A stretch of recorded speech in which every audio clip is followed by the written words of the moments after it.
Bismillahirrahmanirrahim. Assalamualaikum warahmatullahi wabarakatuh.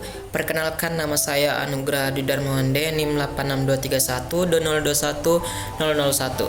Baik, pada video kali ini saya akan membahas mengenai konsep dasar kebijakan pendidikan, yang dimana yang menjadi poin penting pada pembahasan kali ini ada 4 poin.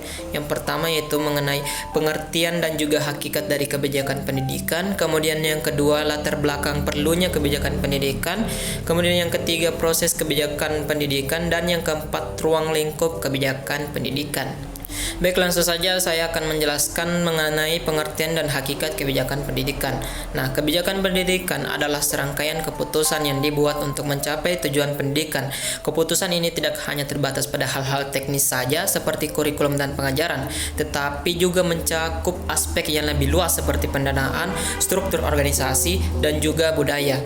Kemudian hakikat kebijakan pendidikan adalah upaya untuk mencapai tujuan pendidikan nasional melalui serangkaian keputusan yang terencana dan juga sistematis. Kebijakan pendidikan ini harus berdasarkan bukti dan data, mempertimbangkan kebutuhan semua pemangku kepentingan, dan bersifat dinamis agar dapat beradaptasi dengan perubahan zaman.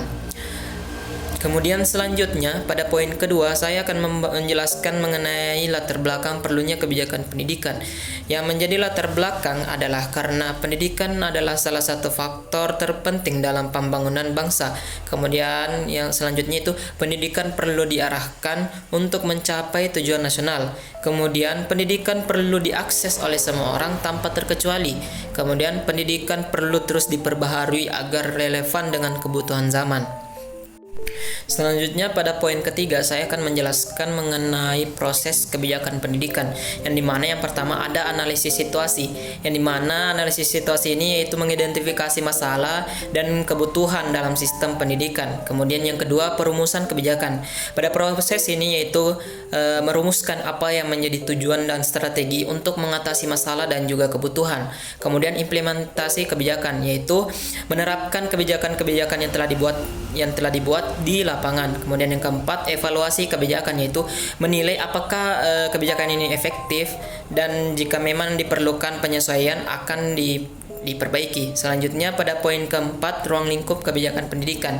Yang pertama ada visi misi pendidikan, kemudian yang kedua kebijakan ekonomi politik dan luar negeri, kemudian ketiga ada kebijakan pendidikan Islam, keempat pendekatan dalam pengimplementasian kebijakan pendidikan, kemudian yang kelima implementasi kebijakan pendidikan, dan yang keenam ada sistem pendidikan. Baik, mungkin itu saja yang bisa saya bahas pada video kali ini. Jika ada salah kata atau informasi yang keliru mohon dimaafkan. Wassalamualaikum warahmatullahi wabarakatuh.